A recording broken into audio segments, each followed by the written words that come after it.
ભરૂચના આમોદ તાલુકાની સરકારી શાળાઓની વાત કરવામાં આવે તો છેલ્લા કેટલાક વર્ષોમાં માળખીય અને શૈક્ષણિક ક્ષેત્રે એવી ક્રાંતિ આવી છે કે હવે આ શાળાઓ જ્યારે સુવિધાની દ્રષ્ટિએ ખાનગી શાળાઓને પણ ટક્કર આપી રહી છે। શિક્ષણ ક્ષેત્રે આમોદે જે કાયાપલટ કરી છે તે સમગ્ર ગુજરાતમાં ચર્ચાનો વિષય બની ગયો છે। આમોદની સરકારી શાળાઓ હવે માત્ર ઇમારતો નથી પરંતુ આદર્શ શિક્ષણ મંદિર બની રહી છે। નવીન બાંધકામો, જર્જરિત શાળાઓનું સંપૂર્ણ નવીનીકરણ અને આધુનિક વર્ગખંડ વ્યવસ્થાઓ દરેક શાળામાં ઉપલબ્ધ છે। આધુનિક ઇમારતો અને ભૌતિક સુવિધાઓ, સુરક્ષા તમામ શાળાઓ સીસીટીવી કેમેરાથી સુસજ્જ છે અને ફાયર સેફટીની સુવિધાઓથી પણ યુક્ત છે। ગુણવત્તા, શિક્ષકોની પૂરતી ઉપલબ્ધતા સાથે સંસ્કારયુક્ત શિક્ષણ। આઝમનગર, માતર, સુડી, કોઠી, ઈખર જેવા અનેક ગામોમાં નવી શાળાઓ ઊભી થતા ગ્રામ્ય વિસ્તારના બાળકોને પ્રથમ વાર સુવિધાસભર અભ્યાસનો સાચો અનુભવ મળી રહ્યો છે। આ વિકાસના પગલે માત્ર વિદ્યાર્થીઓમાં જ નહીં પરંતુ વાલીઓમાં પણ સરકારી શાળાઓ પ્રત્યેનો વિશ્વાસ ગગનચુંબી રીતે વધ્યો છે। સરકારી શાળાઓમાં દાખલાની સંખ્યામાં નોંધપાત્ર વધારો થયો છે।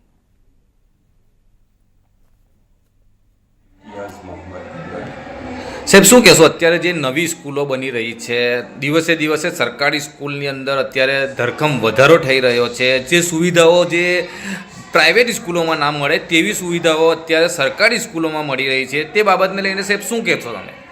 સરકાર સમજી ગઈ છે કે દેશના ભવિષ્ય માટે શાળા નાગરિકોની જરૂર છે। શાળા નાગરિકો શિક્ષણથી જ મેળવી શકાય એમ છે। એ સરકારની નીતિના કારણે ખૂબ જ અંતરિયાળ ગામની અંદર કોઠી માતરસા શાળા અત્યંત સુવિધાવાળી બનેલી છે।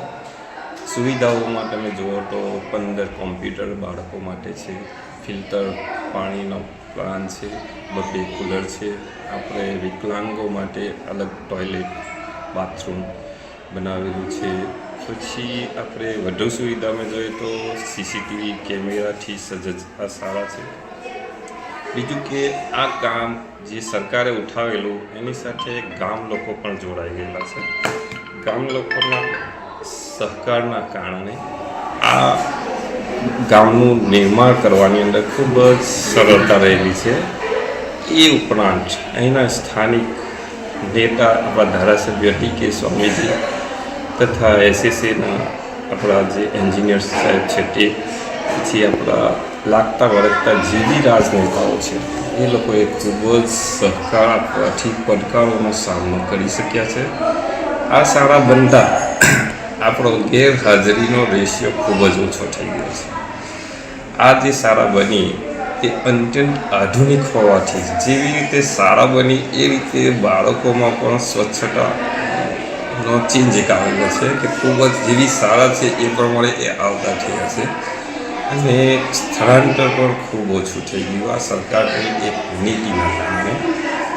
આ કામમાં ગામના સરપંચ, ગામ લોકો બી ખૂબ જ ઉત્સાહથી ભાગ લીધો હતો અને ભવિષ્યમાં પણ શિક્ષણને પડકારો તો આવતા જ રહેશે, પણ ગામ લોકો આજે આપણા ધારાસભ્ય શ્રી ટી.કે. સ્વામીજી એ લોકોનો સહકાર મળશે તો આવનાર પડકારોને પણ પ્રસંગમાં બદલી આપણે નાખવાની એક આશા રાખીએ છીએ। બસ એ જ। જય હિન્દ, જય ભારત। નામ બેન આપનું? કાજલબેન રાજેશભાઈ મૈસુરિયા, સરકારી માધ્યમિક શાળા માતરમાં હું ઇન્ચાર્જ આચાર્ય તરીકે ફરજ બજાવું છું। આજે સરકારી માધ્યમિક શાળા માતર એ માતર પ્રાથમિક શાળા સાથે જ કામ કરી રહી છે અને આ શાળામાં ઘણી બધી સુવિધા પહેલાં ઉપલબ્ધ નહોતી અને ઘણા રૂમો પણ નહોતા, વર્ગખંડ પણ નહોતા અને કાચું મકાન હતું શાળાનું, પરંતુ ત્યારબાદ અહીંયા આપ જોઈ શકો છો તે રીતે ઘણી સારી સુવિધાઓ ઉપલબ્ધ છે। બિલ્ડિંગ નવી બની ગઈ છે। એ સિવાય પણ અહીંયા વિદ્યાર્થીઓને ઘણો લાભ મળે છે।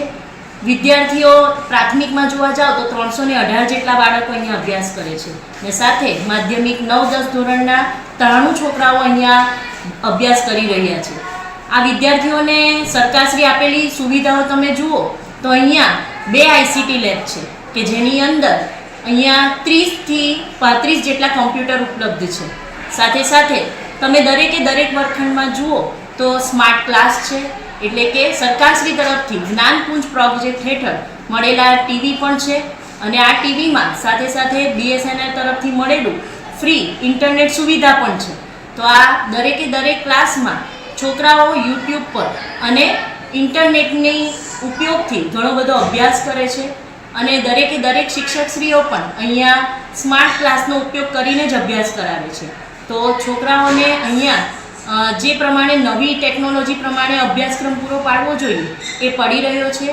અને સાથે સાથે શાળાના કેમ્પસમાં આપ જોશો તો કેમેરાની સુવિધા પણ અહીંયા ઉપલબ્ધ છે અને પીવાના પાણીની વ્યવસ્થા અને મધ્યાહન ભોજન દરેકની વ્યવસ્થા ખૂબ સારી રીતે અહીંયા ચાલી રહી છે. અને આ બધી જ સુવિધાઓ માટે હું અહીંના જે ધારાસભ્યશ્રી છે તેમનો ખૂબ આભાર માનીશ. સાથે સાથે અમારા DO મેડમશ્રી અને DPO સર એ બધાનો પણ ખૂબ આભાર માનીશ કે જેમણે આ બધી સુવિધાઓ પૂરી પાડી કે જેથી વિદ્યાર્થીઓનું ભવિષ્ય ખૂબ ઉજળું બન્યું છે. અને આ માતર શાળા ખાતે જે પહેલાં શાળા હતી તેના કરતાં કંઈક જુદી જ શાળા ઊભી થઈ છે અને ઘણા બધા વિદ્યાર્થીઓ એમના અભ્યાસ માટે અહીંયા લાભ લે છે અને એ માટે ગામ તરફથી પણ અમને એટલો જ સહકાર પૂરો પાડવામાં આવે છે. આમ બદલ ફરી એકવાર હું સરકારશ્રીનો તેમજ ધારાસભ્યશ્રી, DO મેડમશ્રી અને DPO સરનો હું ફરી એકવાર આ તબક્કે ખૂબ આભાર માનું.